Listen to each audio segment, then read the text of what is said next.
Hi, good morning. Welcome to First United Methodist Church of Dallas. My name is Anna Hagler, and I am one of the associate ministers here. We are so grateful that you are worshiping with us this morning. If you're watching this right now, go ahead and leave a comment. Dorian and I are going to be talking. We want you to talk with us, at us, to us, all of the things. We're yappers. If you're watching this later, thank you so much for watching.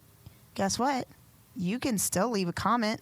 YouTube is amazing like that. So, anyway, I'm here with my friend Dorian Albert. Hey, friend. I really got you when I said we're yappers. Yeah, I mean we are. Like, how much time do we have for this? Really, the pre-show could be an hour, could be 5 minutes. I mean, we could really start it whenever we want. Perfect. Yeah, I think that's I'm free great. for 2 hours, so Great. Well, I want to start us with a few announcements first before we get into Love it. that. First of all, we have a town hall meeting. So this is for anybody interested in the church.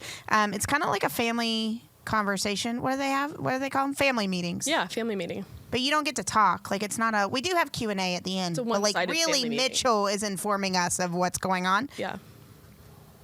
I just word vomited, so I'm just going to go back. We have a town hall meeting on February 16th after worship. We hope that you'll join us. You can register for that online. We also have Man Enough, a men's book study starting February 17th. They're going to be studying the book by Nathan Plyle by the same title. Pyle.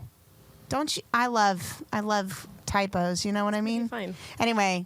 If this is something that interests you, I said this on Sunday when I was in the pulpit, but we're really trying to create places for men to connect in, to small groups, to classes, to create some intentional men's ministry. If any of that is up your alley, start registering for things like this because we need to know what you're interested in, what you want to be a part of. So, Man Enough, February 17th.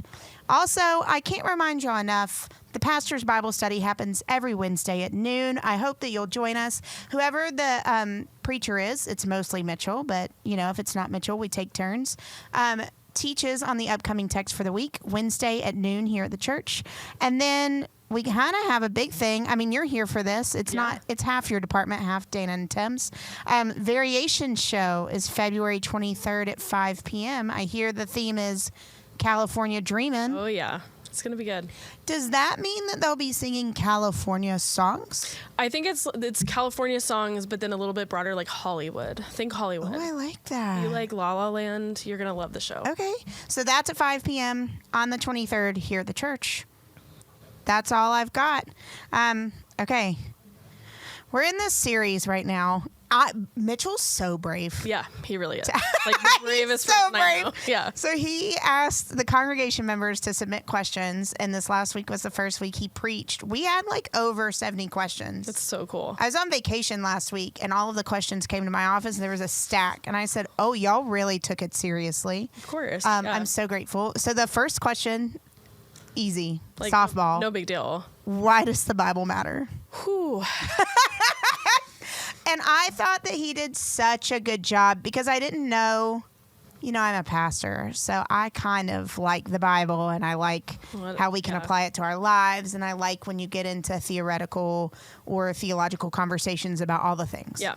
But I think it's so important to hear that, and I think about it sometimes as why are we doing this? Yes. Yeah. Why are we reading this book? Can't you know Jesus without the book? Right. All of the things. So he did a great job addressing it. Did you have anything that stuck out to you? I mean, I just love, like you said, the bravery in asking that question. There's almost this relief that comes across where you're like, oh, I'm not the only one who's wait, why does this matter? How should it impact my life? So I think just any reminder we can give, especially from the pulpit of hey, it's okay to question. It's okay to not know, not understand. I think there's just vulnerability in that. That's really comforting almost. I think so too.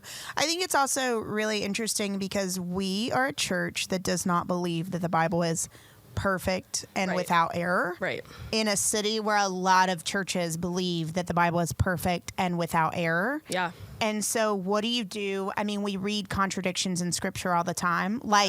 Mitchell used the example of women preaching. Yeah. How can one of the letters to Timothy say, women should not speak, and yet, women are the first people who found the empty tomb and proclaimed Christ. And I loved how he was saying, we're asking questions of the Bible that the Bible was not considering, like, whenever it was written. I think that's so important. We're trying to, like, mold this thing into today's problems, which in some ways it totally can. Yeah. But in a lot of ways, like women preaching, the puzzle piece doesn't fit in that way for us. Yeah, because it wasn't asked that, right. you know? And also, he mentions the Wesleyan quadrilateral. I mean... I nerded out. I loved it. It brought me back to my, like, confirmation teacher. Like, we talk about it all the time. So when I was like, yes, this is it. I'm, like, looking at the youth, and I'm like, oh, my, y'all hear it? Are y'all listening? Are you listening? And, you know... They're not. They probably weren't. I'm not going to lie. Well, if you didn't get a chance to watch the sermon, I really think you should go back to our YouTube channel and look it up. It is so informative. It really sets the stage for this series. And he really gets into some United Methodist beliefs. And so if you're questioning like who we are or what we're doing here, it's a good place to start. Okay. I introduced you. Your name's Dorian Albert. Yeah, hey. What I did not say is that you're the director of youth ministries here. I am. For some people who are seeing us at the same time on camera. Oh my gosh. This is my favorite because you just cut your hair. Like, how many people are watching this realizing we're two different people? Yeah. I cannot, especially when you first came here, the amount of people that would come up and start a conversation with me, and it would take me like 5 seconds to realize, oh, you think I'm Anna. And I'm not. I'm not. I love you. I'm not you. And so they would talk about communications on it. So I'd send you a text like, hey, so-and-so needs to connect with you. So you heard it here first. We are two separate human beings. Brown hair and glasses. And to be fair, we're not in the same room a lot. So yeah. I could see it. And sometimes we even dress like, which really does feel like we're not helping anyone. But since you've cut and dyed your hair, I think it helps. Okay, maybe I'll get contacts. But for those of you, we're different. We're different. So on this show, we ask our guests to name their top 5 something. Yes. Yeah. When I posed you this question, I should have known better. You said, I'd love to say my top 5 favorite antique stores. Yeah, I did. I said that. A fun story about Dorian is that our producer Dexter, he owns a production company, and so Dorian loves antique stores enough that she was it on Google Maps? It was on Yelp. I think it was Google Maps that led me to Yelp. It was a wild ride. It was a wild ride. So she found this video, and Dexter had been with us for a while, and she sent it to me, and she said, is this Dexter's voice? He was doing a voiceover, and I recognized it. He was promoting this antique store that I was going to go check out. And I was like, hold on. Worlds are colliding. Yeah. Yeah. So, I mean, you're really into antique stores. Okay, but I need to say a disclaimer up front. Okay. Because I think there's hardcore antique people who are buying furniture and nice things.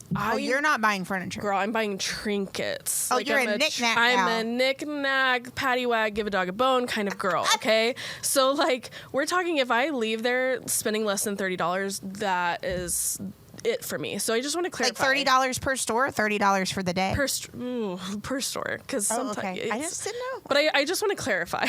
I'm not... You're not a vintage... furniture collector. One day, you're not spending $1,200 on a chest of drawers yet. I'm really not. I'm trying to be financially smart, but if you find a little glass horse that's speaking to you, yeah, and I understand the world in which people collect salt and pepper shakers. I get it.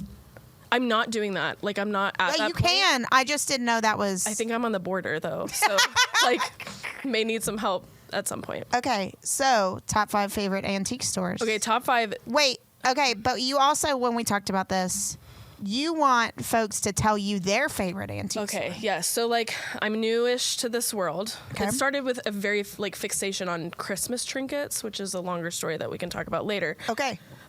So I have them ranked, but not in order, because I believe it depends on what you're looking for. I think each of these stores offers a different thing. I don't even know that. So here's just my 5 stores. And yes, if you have a recommendation, I would love it. Little caveat, I don't want to go with you. Yeah, this is a solo thing for you. Yeah, this is I know you're it's not inviting people. I know it's not a spiritual practice, but it kind of is for me. So let me know where I should go, but please don't come with me. Okay, so as she...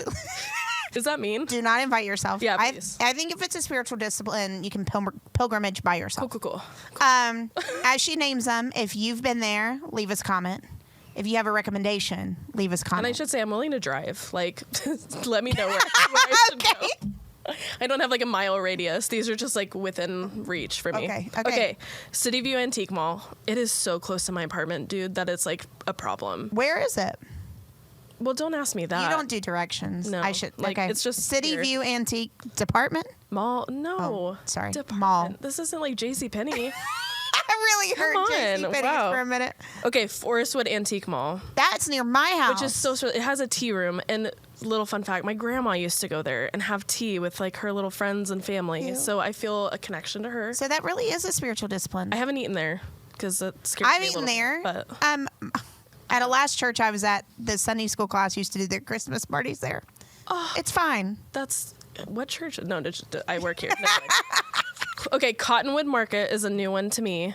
Also, if you go on Saturday, there's this sweet little old man who plays live piano music while you shop. I mean, talk about Is that just like my chef's dream kiss for you? I almost started crying when I walked in the door. Did you And really? It's just 'Cause this he's old just- man playing piano. In the front? And he had like a little tip jar, and I was like, I don't have cash, which is The not millennials nice. millennials are obviously not there because he'd have to have a Venmo. Oh gosh, wow. No, this man does not even know what a credit card is, probably.